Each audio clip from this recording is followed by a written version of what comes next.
আমাদের প্রধান উপদেষ্টা ডক্টর মোহাম্মদ ইউনূস শুধু একজন বাংলাদেশের প্রধানমন্ত্রী বা প্রধান উপদেষ্টা নয়, উনি একজন বাংলাদেশকে পুনর্জন্মদাতা।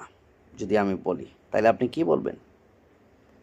বাংলাদেশকে একটা উন্নত শিখরে পৌঁছে দেওয়ার মতো যে আপ্রাণ চেষ্টা করা এবং দেশকে যে রক্ষা করতে হবে যা করার, পার্শ্ববর্তী যে রাষ্ট্রের যে রক্তচুক্তিকে উপেক্ষা করে তাদের হিংসাত্মক মনোভাবকে রুখে দেওয়ার মতো এমন একজন ব্যক্তি হচ্ছেন আমাদের ডক্টর মোহাম্মদ ইউনূস।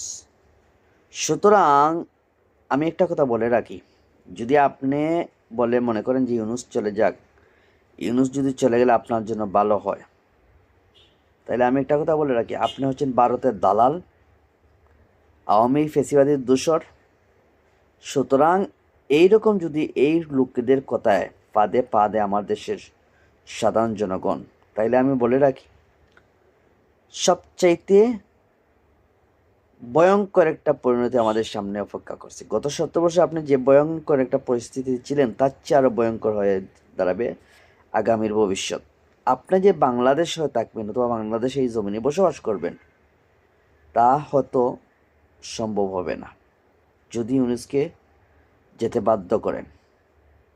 আপনি যে বাংলাদেশ হয়ে আপনি যে নিজের ধর্মের উপর বিচল থাকবেন, অবশ্যই তো কেউ ধর্মে ছেড়ে দিবে না, কিন্তু আওয়ামী লীগের যে লোকরা, এদের তো কথা বলে লাভ নেই, কারণ এরা তো সাথে জন তাদের ইমান বিক্রি করে দিচ্ছে।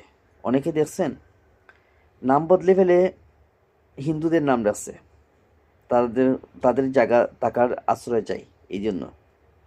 তো এইরকম লোকদের সাথে হিসাব করলে হবে না, কারণ আমাদের বাংলাদেশ যারা সাধারণ জনগণ আছি, আমরা হচ্ছে মুসলিম হিসেবে জন্ম নিয়েছি, মুসলিম হিসেবে মারা যাব, কিন্তু এখন সেই মুসলমানের ইমানিয়তটা লইয়া টিকে থাকতে হবে। এখন যদি ভারতের মতো একটা রাষ্ট্র, ওরা যদি আমাদের অঞ্চল দখল করে না, আপনি কি টিকতে পারবেন? আপনি যখন লা ইলাহা ইল্লাল্লাহ মুহাম্মাদুর রাসূলুল্লাহ তখন আল্লাহর নাম নিতে যাবেন, তখন আপনাকে মেরে ফেলবে। আপনি মুসলমান, আপনার পরিবার পরিজন আপনার সামনে হত্যা করবে, আপনার সম্পত্তি লুট করবে, আপনাকে হত্যা করবে, ওরা ঘর বাড়ি জ্বালিয়ে দিবে। কি এটা চান আপনারা? যদি এটা চান তাইলে ইউনূসকে সরে যেতে বলেন। আর যদি না বলেন না, আপনার ভবিষ্যৎ উন্নত হওয়া চাই, নিরাপদ একটা বাংলাদেশ চাই, তাহলে আমাদের ইউনূস সরকারকে সময় দিন। নির্বাচন নিয়ে তো তাড়াহুড়া করবেন না, রাজনীতি করেন, পুরাতন দল বৃহত্তম যাই হোক না কেন কোনো বালে কাজে হবে না। একজন জ্ঞানী মানুষ